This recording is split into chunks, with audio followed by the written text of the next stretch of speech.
ವಿಚಾರ ಹೇಳ್ತಾ ಇದ್ದೀನಿ ಅಂತಂದ್ರೆ, ಇವತ್ತು ಕಾಂಗ್ರೆಸ್ ಪಕ್ಷ ಇವತ್ತು ಅಧಿಕಾರದಲ್ಲಿದೆ. ಮುಖ್ಯಮಂತ್ರಿ ಬದಲಾವಣೆ ಆಗ್ತಾರೋ ಇಲ್ಲೋ ನನಗೆ ಗೊತ್ತಿಲ್ಲ, ಅವರ ಪಕ್ಷದ ಆಂತರಿಕ ವಿಚಾರ. ಆದರೆ ಒಂದು ವೇಳೆ ಆ ಥರ ಏನಾದ್ರು ಆದರೆ ದಲಿತರಿಗೆ ಯಾಕೆ ಅವಕಾಶ ಮಾಡಿಕೊಡ್ಬಾರ್ದು? ಪಕ್ಷದಲ್ಲಿ ಹಿರಿಯರಾದಂಥ ಮಲ್ಲಿಕಾರ್ಜುನ್ ಖರ್ಗೆ ಅವರಿದ್ದಾರೆ, ಪರಮೇಶ್ವರ್ ಅವರಿದ್ದಾರೆ, ಜಿಲ್ಲಾ ಉಸ್ತುವಾರಿ ಸಚಿವರಾದಂಥ ಮಾದೇವಪ್ಪನವರಿದ್ದಾರೆ. ಯಾರು ಒಬ್ರು ಕೊಡಿ ಅವ್ರಿಗೆ. ಯಾಕೆ ಅಂತ ಹೇಳಿದ್ರೆ, ನಾನು ಇಲ್ಲಿ ಬಂದು ಕೇವಲ ನಮ್ಮ ಸಮುದಾಯದಂತ ಮಾತಾಡೋಕ್ಕಾಗಲ್ವಲ್ಲ. ಸಮುದಾಯ ಅಂತಂದ್ರೆ ನನಗೆ ಎಡ ಬಲ ಎಲ್ಲ ಒಂದೇ ನನಗೆ. ಅಲ್ಲಿ ಅದೇ ಈಗ ಇತ್ತೀಚೆಗೆ ನಡೀತಿರೋಂಥ ಈಗ ಆಂತರಿಕವಾಗಿ ಏನೆಲ್ಲ ಒಂದು ಗೊಂದಲ ನಡೀತಾ ಇದೆ ಮಾಧ್ಯಮದಲ್ಲಿ ಎಲ್ಲ ಏನು ನೋಡ್ತಾ ಬರ್ತಾ ಇದ್ದೀನಿ, ಭಾಳ ನೋವಾಗತ್ತೆ. ಅದು ಬಾಬಾ ಸಾಹೇಬ್ ಅಂಬೇಡ್ಕರ್ ಅವರು ಏನು ಎಡಕ್ಕೆ ಬಲಕ್ಕೆ ಅಂತ ನೋಡಲಿಲ್ಲ. ಅವರಲ್ಲಿ ಎಲ್ಲರಿಗೂ ನ್ಯಾಯ ಕೊಡಿಸ್ಬೇಕು ಅಂತ ರೀತಿಯಲ್ಲಿ ಅವರು ಹೋರಾಟ ಮಾಡಿದಂಥದ್ದು.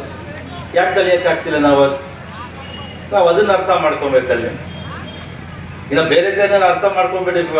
ಯಾಕಂದ್ರೆ ಆಗಿನ ಹಾಲಿ ಮುಖ್ಯಮಂತ್ರಿ ಸಿದ್ದರಾಮಯ್ಯನಿಗೂ ಕೂಡ ನಾನು ಹೇಳ್ತೀನಿ, ಅವರು ಮಾಡ್ತಿರೋಂಥ ಕೆಲಸಕ್ಕೆ ನಾನು ಒಪ್ಪಿಗೆ ಒಂದು ಮೆಚ್ಚುಗೆ ವ್ಯಕ್ತಪಡಿಸ್ತೀನಿ ನಾನು.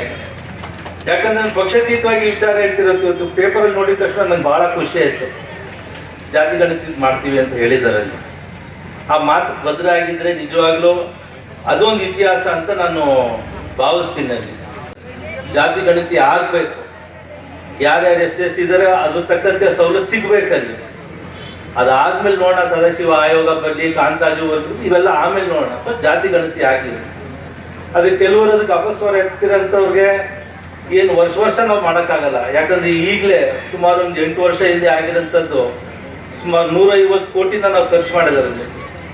ಸೊ ಹಾಗಾಗಿ ಪದೇ ಇದು ಮಾಡೋಕ್ಕಾಗಲ್ಲ. ಒಂದು ಸತಿ ಮಾಡಿಬಿಟ್ಟು ಇವತ್ತು ಶೋಷಿತ ಸಮುದಾಯದವ್ರಿಗೆ ಎಷ್ಟೆಷ್ಟು ಆ ಆಧಾರದ ಮೇಲೆ ಅದ್ರ ತಕ್ಕಂತೆ ಅವ್ರಿಗೆ ಫಲಾನುಭವಿಗಳಿಗೆ ನಾವು ಆಯ್ಕೆ ಮಾಡಿ ನಾವು ಅವ್ರಿಗೆ ಏನು ಹಕ್ಕನ್ನ ಕೊಡಬೇಕು ಅದನ್ನ ತಲುಪಿಸೋಂಥ ಕೆಲಸ ಆಗಬೇಕಾಗಿದೆ. ಜೊತೆಗೆ ಕೇವಲ ನಾವು ಬಾಬಾ ಸಾಹೇಬ್ ಅಂಬೇಡ್ಕರ್ ಅವರ ಒಂದು ಸ್ಟ್ಯಾಚ್ಯೂ ನಿರ್ಮಾಣ ಮಾಡೋದ್ರಲ್ಲಿ ಎಲ್ಲದಕ್ಕೂ ನಮಗೆ ಸಮಸ್ಯೆಗೆ ಬಗೆಹರಿಸ್ಬಿಡಕ್ಕೆ ಅಂತ ನಾವು ಹೇಳೋಕ್ಕಾಗಲ್ಲ. ಯಾಕಂದರೆ ಈ ಸಂದರ್ಭದಲ್ಲಿ ನಾನು ಮಾನ್ಯ ಶ್ರೀನಿವಾಸ್ ಪ್ರಸಾದ್ ಸಾಹೇಬ್ರು ಒಂದು ಹೇಳ್ತಾ ಇದ್ರು ವಿಚಾರ, ಬಹುಶಃ ಯಾರು ಈಗ ದಲಿತರಲ್ಲಿ ಮುಖ್ಯಮಂತ್ರಿ ಆಗಂತ ಯಾವ್ದಾದ್ರು ಅವಕಾಶ ಮತ್ತು ಪಕ್ಷ ಇದೆ, ಅದು ಕಾಂಗ್ರೆಸ್ ಪಕ್ಷಕ್ಕೆ ಮಾತ್ರ ಅವಕಾಶ ಇದೆ ಅಂತ ಹೇಳೋದು.